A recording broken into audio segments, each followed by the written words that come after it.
بسم الله الرحمن الرحیم. السلام علیکم. طلب از قوم مسجد. یک روز ما بین عصر و شام در مسجد یک حدیثی را خواندیم که اینجا تکلیف یکی امیرعلی شد که همین حدیث در جمعه شما خانه تا که همین ثبتی کسی توی شود و شاید یک زن گوش میکند و همین حدیث و به خلاصه می آید.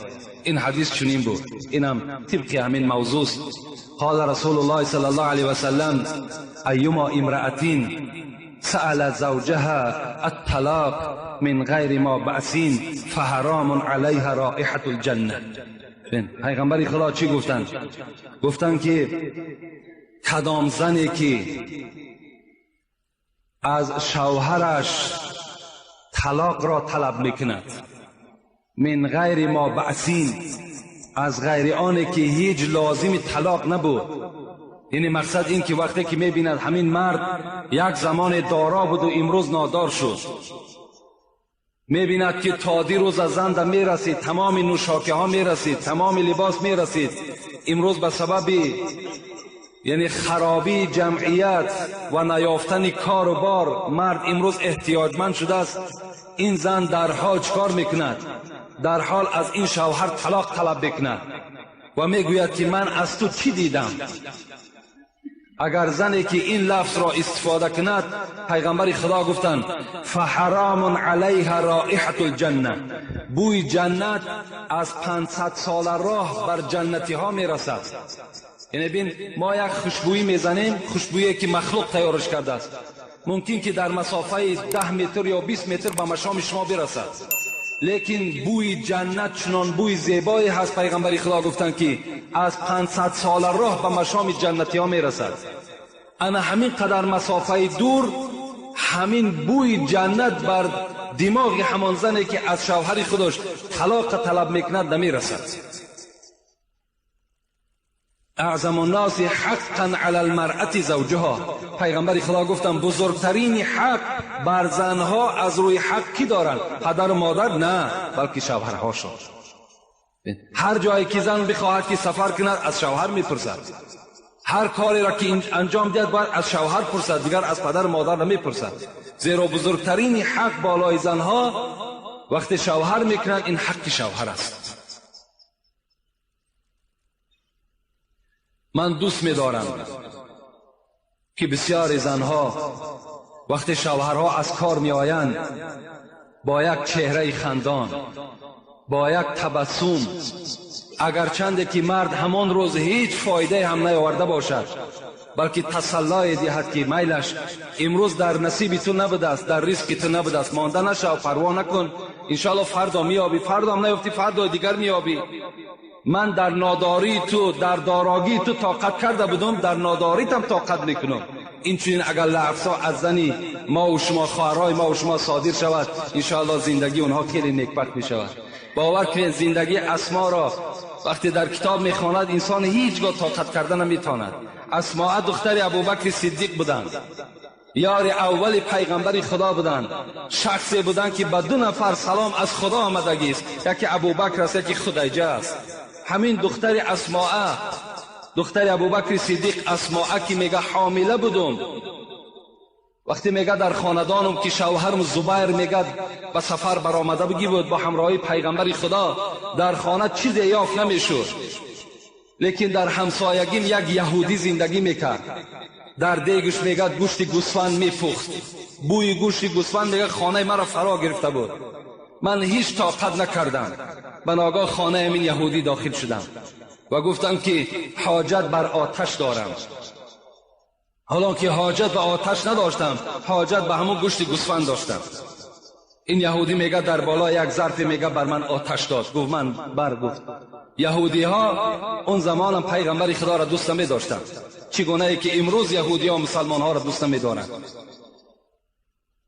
گشته آمدم در خانه، طاقت نکردم، بار دوم باز رفتم، گفتم احتیاجی به آتش دارم.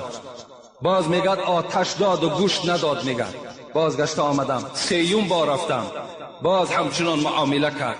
بناگاه دستم برداشتم گفتم پروردگارا خدایا گفتم دیگر دادرسی به جز تو من ندارم، در دل همین یهودی داخل کن تا که در یک ظرف برای من طعام روان کند. دیگر هیچ طاقتی ندارم، به جز همین طعام امروز هیچ چیز برای من محبوب تر نیست. دعای من میگه به نشان خود رسید. بناگاه میگه شوهر همون یهودی آمد و از زن خود پرسید که امروز کسی ما را سراغ نکرد؟ گفت به جز همین زن عرب دیگر کسی سراغ نکرد.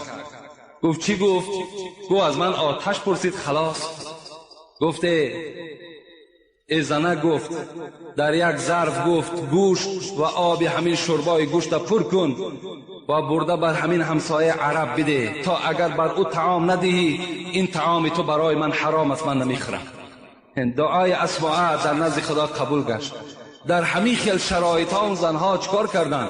طاقت کردن و شوهرهای خدا احترام کردن. خدا رحمت کند سعدی را چی میگد؟ زنی خوبی فرمانبری پارسا کند مردی درویش را پادشاه. اگر زنی خوب باشد، فرمانبردار باشد، خدا ترس باشد، همین مردی فقیر گدای تلبنده را پادشاه میکند. برو 5 نوبت بزن بر درت، اگر یاری موافق بود در برت. او خدا رحمت کند سعدی را. برو ای مرد میگد خوش به حالت 5 وقت نماز به جماعت بخوان وقتی که زنی مسلمان داشته باشی.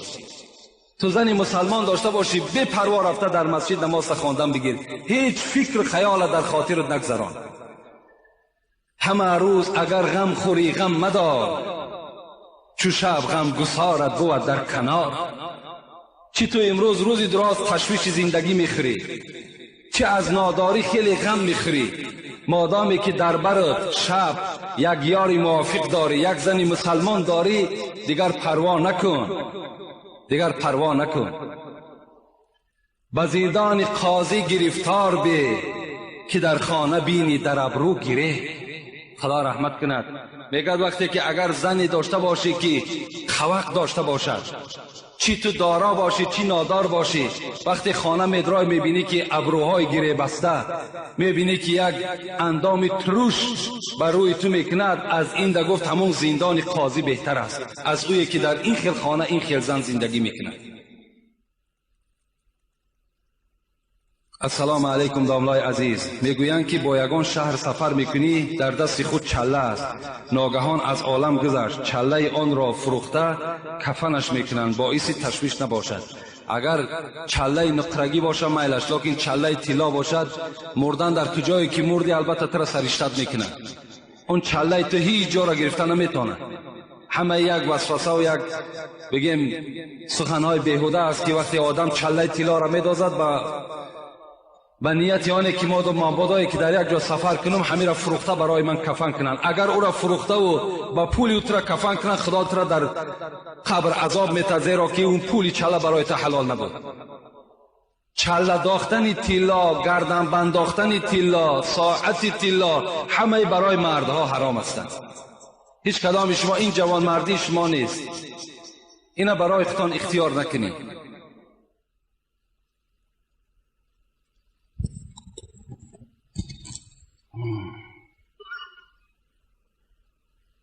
السلام علیکم دولای عزیز. التماس به سوال من جواب گردانید. وقتی که من به یگان کس میگویم نماز خوان یا زنا نکن، عرق نخور، میگوید که هر یک کار بر رضای خدا میشود. خدا راضی شد من زنا کردم. میگوید نمیشود که من هم زنا کنم عرق خورم، با رضایت خدا هست. التماس با بابای حاجی درباره قضا میگویند یگان مسئله گپ زنید. البته لاهوری میگوید خدا رحمت کند، ولی در بین ما و شما همین گپا هست که عرق می نوشد زنا میکند بعد میگوید که خیلی خدا راضی بود است. نه، خدا در کاری بد ما و شما راضی نیست. خداوند هیچ وقت راضی نیست که بنده او زناکار باشد. خدا هیچ وقت راضی نیست که بنده او بی نماز باشد. بلکه لاهوری میگوید که بنده های ضعیف خدا با همین سخن تکیه میکنند و میگویند که خیر رضایی خدا بوده است، بلکه رضایی خدا نیست. خدا رحمت کند مولوی را من یک چند سطرهای را به شما میخوانم در باب تقدیر. چی سخن زیبا گفتند: دو راه پیش ده بنده نهاده، به دستت اختیاری جوز داده. خدا در پیش تو دو راه را مانده است، یکی راه بد، یکی راه خوب. و تو را اختیار گذاشته است کدام راهی را که انتخاب بکنی. عقل او به همین پیش مسجد ما و شما میگذرد. آیا خدا راضی نیست که مثل شما داخل مسجد شود نماز خواند؟ راضی است. او وسواس شیطان است. او را شیطان نمیگذارد که نماز خواند. او را شیطان نمیگذارد که آمده مثل ما و شما عبادت کند، بلکه او وسواسهای شیطان است که زناکار می شود، عرقخور می شود. این راضیگی خدا نیست. اگر جنت روی رو در رهی راست، به چپ مائل مشو که دوزخ آنجاست. حضرت گفتن این راهی راست، این راهی چپ. چپش دوزخ، راستش بهشت. اگر چپش میگیری دوزخ میری، راستش میگیری چکار میکنی؟ وارد جنت میشوی. زیراهی نیک و بد ایزید خبر داد، تو را عقل و خرد هوش بصر داد. خداوند همه را به تو خبر داده است. همه عبادت ها و همه منهیات و همه مشروعات به تو خبر دادگی است. کدام کار درست، کدام کار نادرست، همش خبر داد. و تو را عقل داد خدا. تو را عقلت میگیرد زنا میکنی، عقلت میگیرد عرق مینوشی، عقلت میگیرد مثال قماربازی میکنی. چرا عقلت نمیگیرد نماز بخوانی؟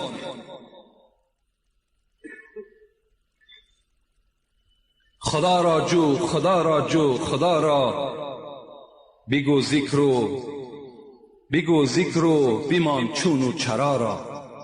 حضرت میگوید خدا را جستجو کن، خدا را جستجو کن، بگذار این چون و چرا را. چرا ایتشو